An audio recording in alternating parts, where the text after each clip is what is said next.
So, welcome again to this new lecture of solar photovoltaics principles, technologies and materials.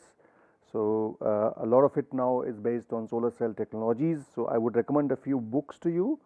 So, you can have for example, you can have a look at handbook of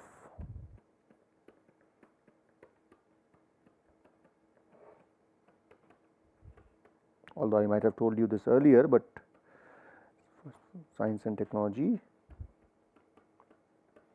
by Luke and Hegdes. This is a nice book, and then you can also look at from the perspective of thin film solar cells. You can look at thin film solar cells by K.L. Chopra and S.R. Das, and you can also look at physics of solar cells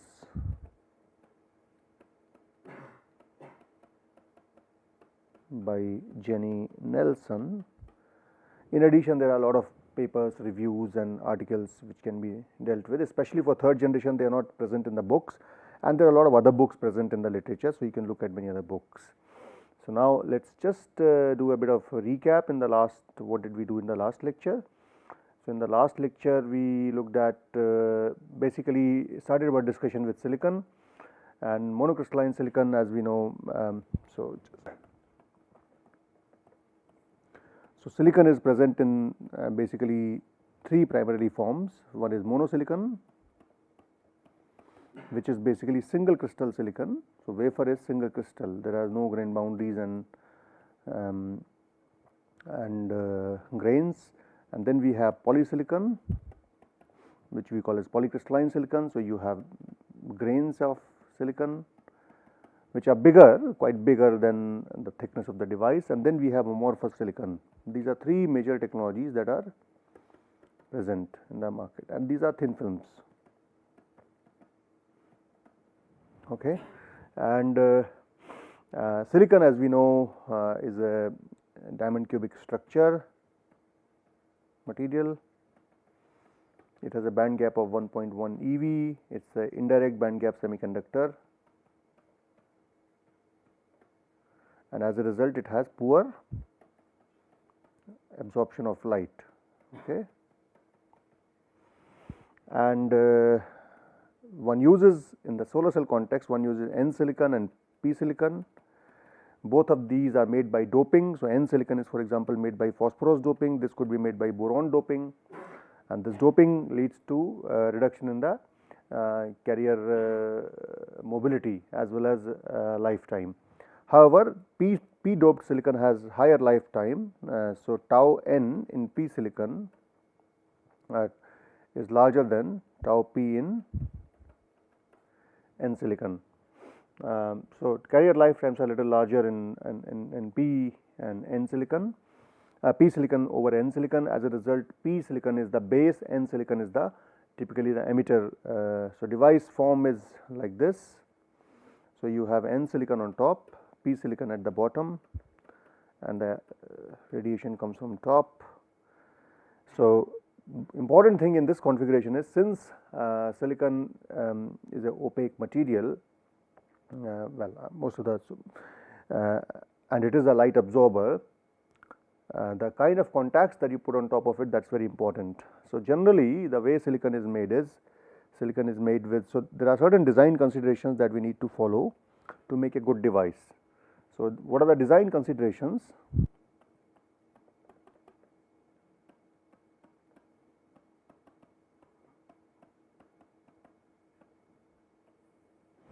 The first design consideration is the light which is incident on the solar cell.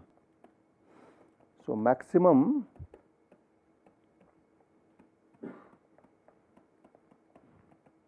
absorption of light into the solar cell. Okay. So, what does it mean? It means, one, you reduce the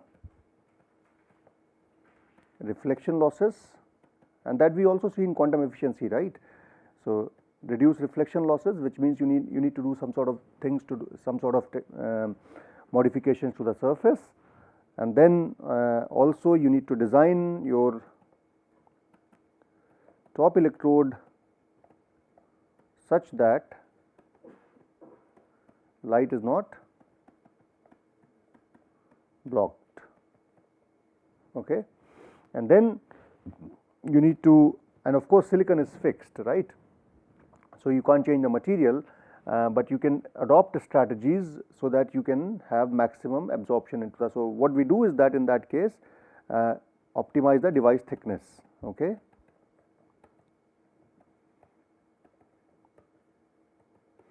But, and this is with vis-a-vis loss of current, all right, because if you can make it very thicker, then recombination becomes a problem. So as a result, you need to basically optimize the device thickness so that you have maximum absorption and maximum current. So there is optimization between the two. And then second thing is, how do you improve the strategies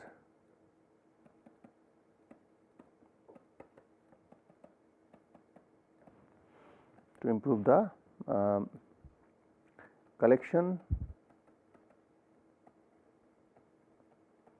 of charges and minimize the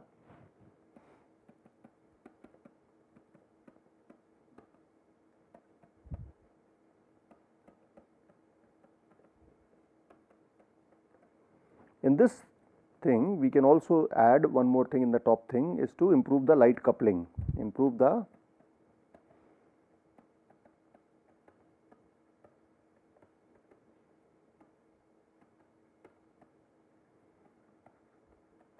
into the device. And then how do you improve the collection of charges and minimize the recombination losses? And we have and third, finally we will have how to have effective collection and extraction of carriers at the electrodes. The collection of charges here means basically in the top, in the second point, is your photon gives rise to exciton, and exciton then converts into electron hole pair. So we would like to maximize this process, and then which is going into free, so and then we have dissociation, right. So we must have strategies to maximize this process. That is, photon is absorbed, exciton is created, electron hole pairs are formed, and electron from hole pairs then get dissociated. So this is what we have to maximize. So these are certain design considerations that we need to that we consider in device fabrication.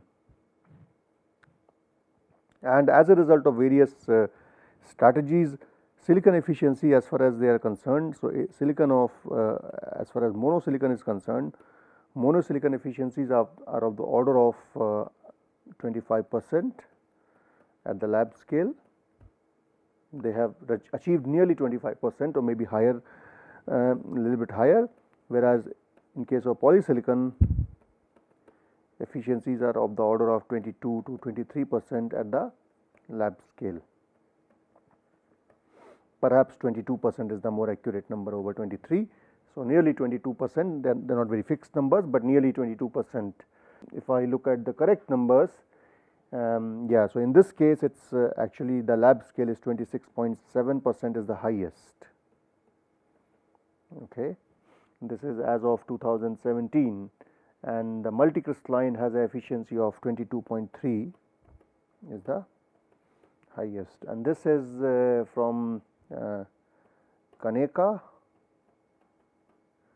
whereas this is from German manufacturer FSG ISC, I think it's Forschung Zentrum in Germany. Okay. So these are numbers that have been achieved after modifying various design considerations. The materials, silicon material is same. I mean, you started with low efficiency, and today we are standing at 26.7 in case of monosilicon and 22.3 in polysilicon. It has come mainly through making modifications in the device and going through various design modifications, okay, going through several minute tiny changes in the devices which have led to significant improvement in the performance. So, now if we go to strategies to, for example, how do you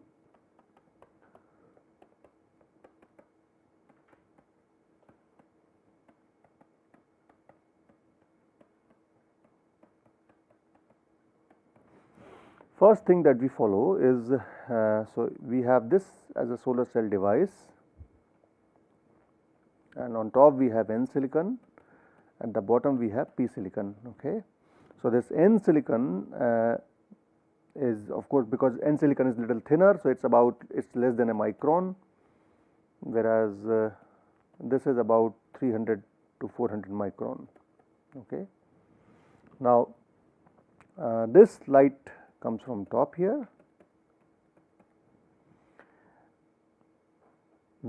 First thing is to minimize reflection, and this reflection is minimized by use of anti-reflection coatings, and generally we have a bilayer of you can say, so on silicon you can have SiO2, and on top of that we have a layer of TiO2. Okay. So, this leads to improved anti-reflection properties of silicon surface. Okay. You can also provide ARC on glass. So, use of ARC is done both for silicon as well as glass cover on top. Okay. And there are various oxide coatings. So, these are basically anti-reflection coatings are oxides, nitrides, and generally they are deposited by processes such as CVD, PCVD, and so on and so forth, chemical vapor deposition processes, which are large area processes, and these layers basically reduce they are very thin layers, but they reduce the reflection losses. Second thing that is achieved is to do the texturing of the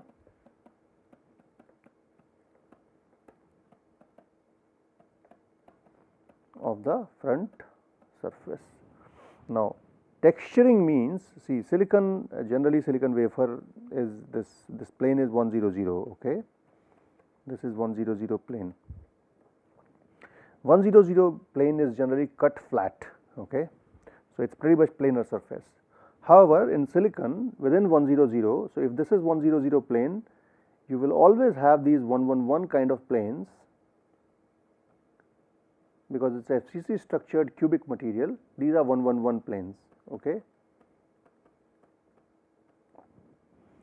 If you do the etching of silicon in such a manner, so that you are able to expose these 111 planes in such a fashion, so that this is removed and what you are left with a surface like this. So, we have a surface in which we do not, although these planes are all 100 planes, on the top, because of chemical etching, we have preferentially removed the atoms from certain planes, so that 111 plane is exposed. So, these are all 111 planes which are at certain angles to 100. You can calculate it is about 54.7 degrees. So, these 111 planes improve the optical absorption. So, when the light now comes, so in this case if the light came, it would directly get reflected. Okay. Here, if your light comes in this fashion, part of it will get absorbed, part of it might get reflected, it might go there, then it might go there. So, basically you have maximized the absorption of light by this surface texturing. So, this surface texturing can be done by chemical methods, by use of appropriate etchants or acids. Okay. This is one strategy that is adopted. Second strategy that you can adopt is to improve the contacts design. So, of course, one strategy is you have the surface, textured surface, and if you want to put contact on it, of course, you will have to put contact because you want to extract the charges. When you put the contact, if you put the contact like this, which is a metallic contact, okay. If you put a metallic contact like this, so this is metallic contact. Since metals are opaque, this is going to reduce light transmission. Even if you put a thin layer of metal with certain transmission, it is going to reduce the light transmission. Okay. So this is no, which means you can't completely cover the surface of silicon with the metal because it will block the light, even if it's a thin layer of metal. So another strategy that is useful to adopt is to use this kind of surface. So again, have textured silicon surface, and you use the contacts which are buried inside. So you have deep contacts. So you have contacts in this fashion buried inside the solar cell. So you have contacts buried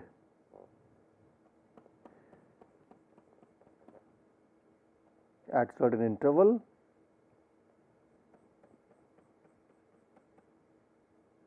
So these contacts, so you have you maximize the interfacial area. Okay. So this is metal contact. You have to, of course, optimize the spacing between these two as well as the height h, so that you have minimum parasitic resistance losses, because if you make them too far, then your device resistance will increase, your collection will be poor. So there is a need to optimize the spacing and the length of these contacts and the depth of these contacts. But however, if you do this, then you don't compromise on the light absorption. Most of the silicon surface is still available for light absorption by directly coming in contact with the light without having any intermediate blocking layer to prevent the light from coming. So these are basically metal contact, basically N type contact, because underneath you will have N silicon. Okay. So in the vicinity of these contacts, the silicon is little heavily doped. So in the vicinity, silicon is N silicon, N plus silicon, and in the underneath it will be little lightly doped, less heavily doped silicon. So basically what we have a differential in dopant concentration in the silicon in the vicinity of contact. So if this is contact, if you zoom it up, in the vicinity you have higher dopant concentration, higher Nd. In the region surrounding it you have lower Nd. This helps to prevent the recombination near the contacts, and also it helps to make a good graded contact, because carriers will go fast towards the contact. So when you have this little gradient in the dopant concentration, there is a gradient in the bands also. So carriers get slowed down as they reach the contact. So the surface recombination is a little lower as compared to having a uniform doping around it.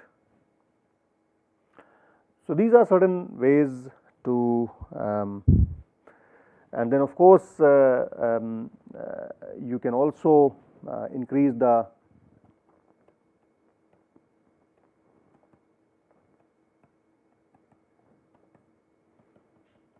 device thickness, because if you increase the device thickness, we know that I is equal to I naught exponential minus alpha x.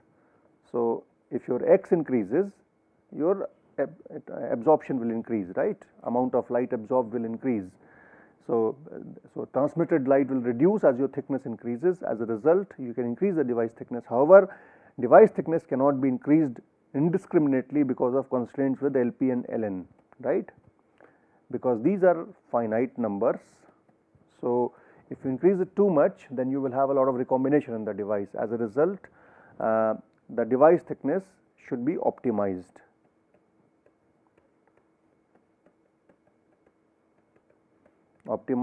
Vis-a-vis LP and Ln. and as I said, top contact coverage, the coverage area of the top contact metal contact has to be optimized. So, these are certain methods to improve the optical losses, to reduce the optical losses. And then of course, doping plays a very important role.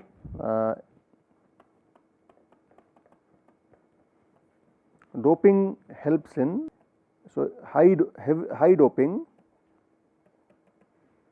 leads to high built-in field, right, high VBI, because VBI is proportional to ln of NaND divided by Ni square. So, if you have high VBI, you are likely to get high VOC also. So, this may lead to high VOC, but when you increase the doping, doping also leads to higher recombination, especially at heavy doping. So, if you plot the VOC, so this is for example doping concentration in per cc, and this is for instance your VOC in volts, and then we have here, let us say, the diffusion length, because diffusion length,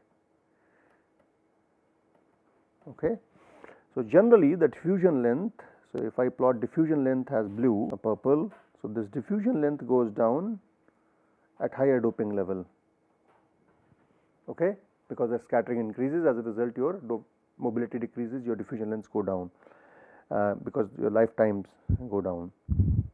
But on the other hand, your doping tends to increase the VOC, so your VAC tends to increase, but because of this change in the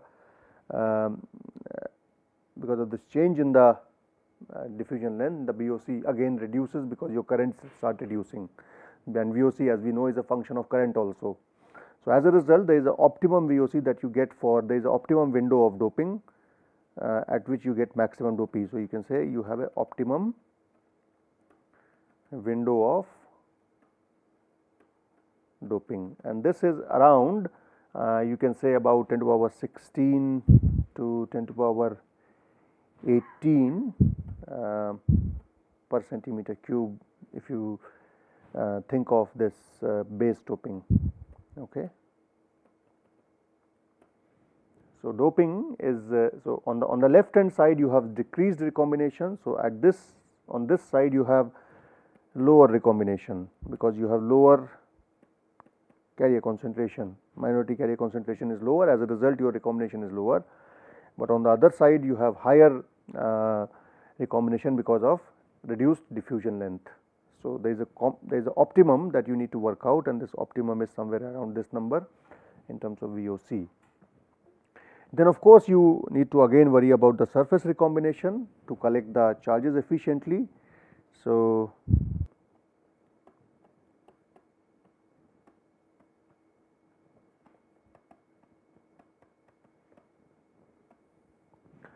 surface recombination, one thing, there are a lot of things people do. So, for instance, if you have a solar cell like this, right, you have N silicon, you have P silicon. So, what generally people do is that one, they make a layer of silicon oxide on the top surface. So, this is SiO2 formation on top, a thin layer of silicon oxide, which leads to surface passivation by suppressing the dangling bond density. So, that reduces the surface recombination. So, reduces surface recombination. Then we have, if you have contacts, let us say if I put contacts now, let us say these are my contacts.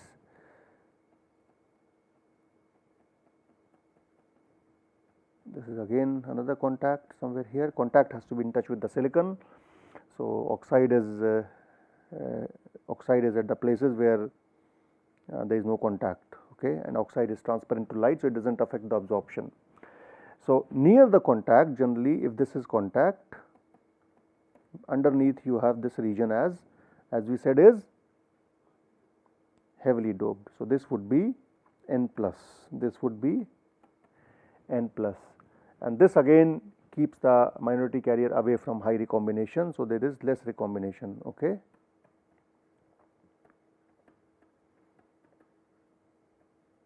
All right, as you apply the bias, the minority current increases and minority carrier concentration increases. So, you would like to prevent the recombination to have to reduce the recombination current. And then we also do heavy doping at the rear of the cell. So, this region is also little heavily doped.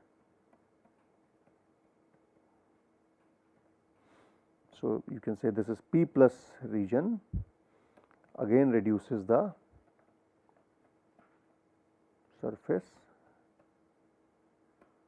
recombination.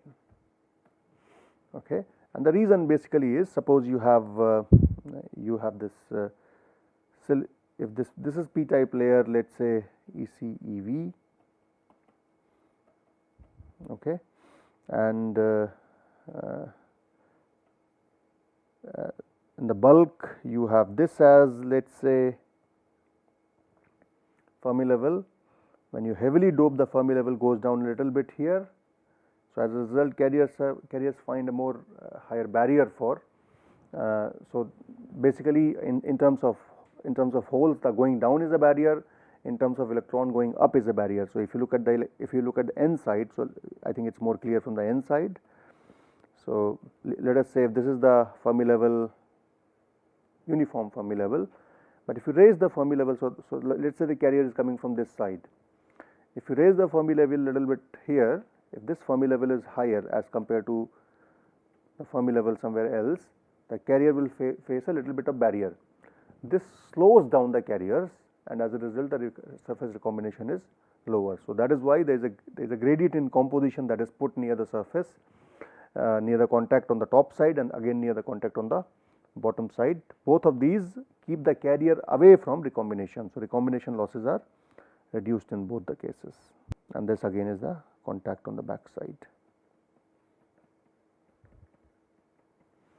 All right. So, this is what is done to improve the contacts, and a typical solar cell of a, so silicon, we have seen what kind of solar cell we can have. So, this is what is the design, overall design.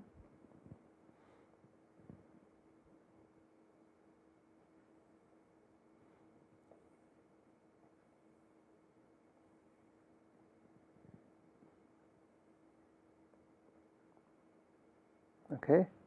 So, on top we have N silicon, at the bottom we have P silicon. So, on this side, so this is let us say N silicon part. On the top we have contact fingers. So, the contact fingers will be somewhere like this, and you need to optimize their length and their breadth, so that you have optimized series resistance, because, and you can't cover the surface too much because of optical losses. So, these are contacts.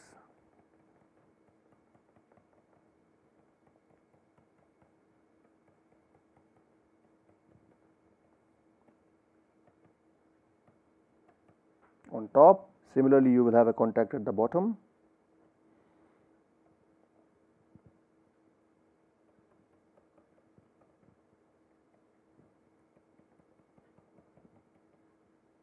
So, this is bottom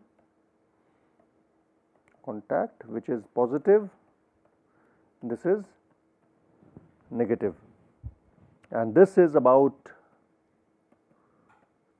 300 micron, and this is about 0.2 to 0.3 micron. So, whole device is roughly 0.3 mm thick, and on top we have a layer of ARC, that is anti-reflection coating, and your light comes in this fashion. It will come from top and then it will get absorbed in the rest of the solar cell, and in the here you will form the depletion zone. So, you will have positive charges here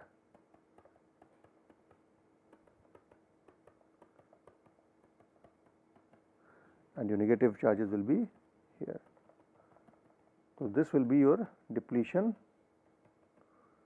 region, and since top is more heavily doped as compared to bottom, the depletion region is more in the P side than in the N side. N side is much more thinner. So, this is typically this is a typical design that you have for silicon solar cells, and we will now move on to the next lecture, in which we will talk a little bit about the multi-silicon solar cell and polysilicon solar cell, and little bit about the silicon manufacturing. Okay. So, thank you.